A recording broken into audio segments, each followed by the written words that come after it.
देखूंगा भी नहीं, मैं तो अंदर जाऊंगा भी नहीं, मैं तो एक एक को पूछता हूं। ऐसा नहीं, जहां भी जाओ अपने इष्ट को चित्त में धारण करके जाओ। इसको निष्ठा कहते हैं। क्या कहते हैं? जोर से बोलो, निष्ठा। तो गणपति भट्ट नाम के भक्त थे। आप जगन्नाथपुरी गए, किसी ने आपसे कह दिया जगन्नाथपुरी में तो गणेश भगवान विराज रहे हैं। तो गणपति भट्ट पहुंच गए जगन्नाथपुरी।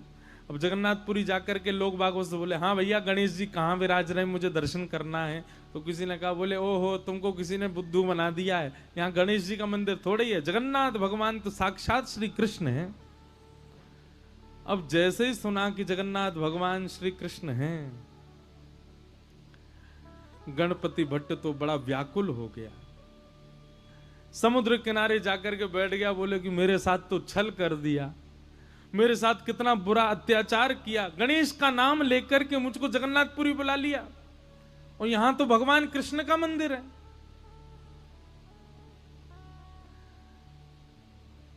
इतना व्याकुल हो गया, अपने चित्त पे हाथ रख के गणेश जी का स्मरण करने लगा। हे गणपति भगवान, मेरी निष्ठा टूट ना जाए, मेरी अनन्य भक्ति टूट ना जाए, मैं सदा आपका ही रहूं, कृपा करना नाथ। उसकी निष्ठा पर जगन्नाथ भगवान इतने रीझ गए। वो निष्ठा किस में रखता है? गणेश जी में।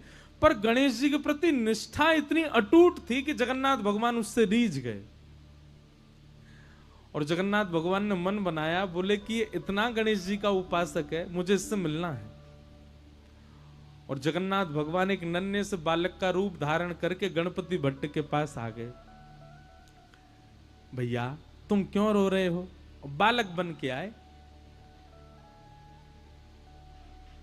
गणपति भट्ट कहने लगा, क्या बताऊं, मेरे को गलती से यहां भेज दिया। मुझे बोला था कि मंदिर में गणेश भगवान है, पर यहां तो श्री कृष्ण बैठे हैं, और मैं तो गणेश जी के अलावा अब किसी को नहीं मानता, मेरे इष्ट तो केवल गणेश जी हैं। तो भगवान छोटे से बालक के रूप में गए थे। गणपति भट्ट से बोले, अरे नहीं, तुमसे किसी ने झूठ बोला है, यहां जगन्नाथ जी जो हैं वो कृष्ण नहीं है, वो गणेश जी ही हैं। तुम जाओ, जाकर के उनका दर्शन करके आओ। गणपति भट्ट बोला, किसकी बात मानूं?